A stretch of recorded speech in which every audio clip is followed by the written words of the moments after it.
Salam Patriot di Suara Patriot bersama Chandra Tua. Kali ini kita ambil tema nikel kita dikeruk, untungnya ke China.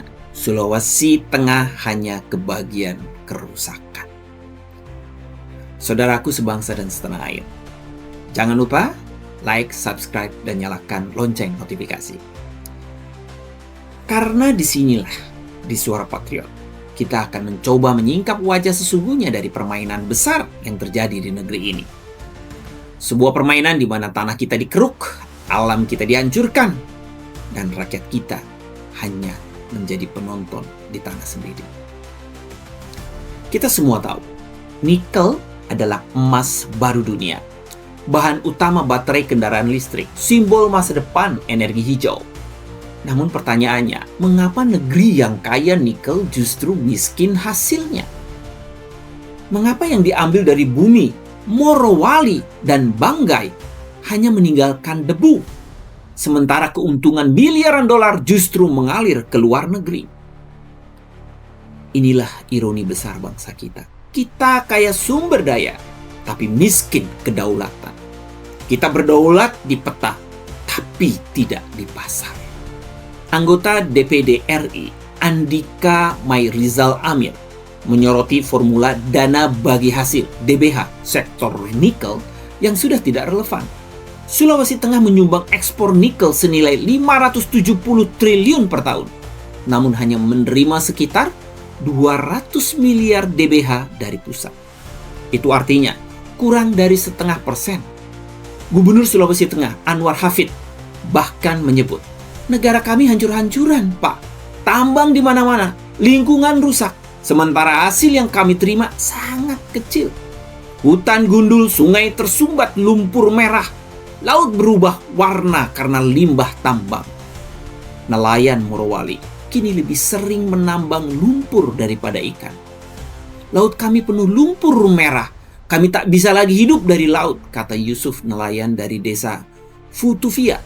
Padahal dalam periode 2020 sampai 2022, investasi nikel di Sulawesi Tengah mencapai 863 miliar. Namun tenaga kerja lokal yang terserap hanya 3.796 orang. Sebuah angka yang memalukan untuk daerah penghasil tambang terbesar di Indonesia. Sementara daerah menderita, pusat dan investor asing berpesta.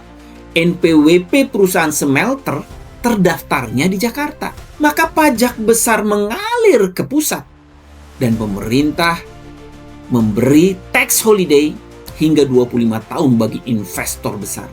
Lebih dari 75% industri smelter nikel Indonesia dikuasai oleh China. Ada 116 proyek smelter di tanah air, sebagian besar berada di Sulawesi Tengah dan sekitarnya. Kawasan industri raksasa PT Indonesia Morowali Industri PAP (IMIP) seluas 5.500 hektar dikuasai Tsingshan Group asal China dan menjadi tulang punggung ekspor nikel nasional. Hasilnya, 98% ekspor nikel Indonesia mengalir ke China senilai 38 miliar dolar AS pada tahun 2024. Jadi jelas, yang disebut hilirisasi nasional ternyata hanyalah hilirisasi untuk kepentingan China. Saudaraku, inilah wajah baru dari imperialisme komunis. Bukan dengan pasukan bersenjata, tapi dengan investasi, perjanjian, dan hutang. Dan memanipulasi para pejabat. China tidak perlu menembak satu peluru pun. Cukup membeli tambang, menguasai smelter, dan mengendalikan data ekonomi. PKC kini bukan sekedar penguasa dalam negeri, tetapi telah menjadikan Asia Tenggara sebagai ladang ekspansi ekonomi. Indonesia, negeri dengan sumber daya melimpah, sedang dijadikan basis logistik bagi kepentingan industri global mereka.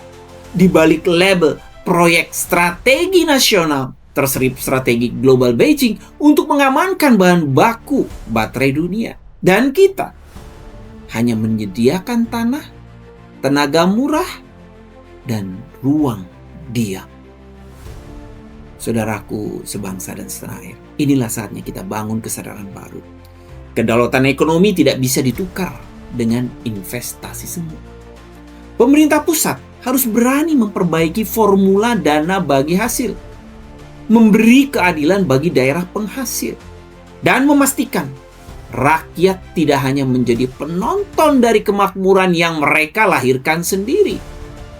Dan kepada kita semua, jangan lagi tertipu dengan wajah modern komunisme. Mereka datang dengan janji kemajuan, tapi meninggalkan ketergantungan dan kehancuran.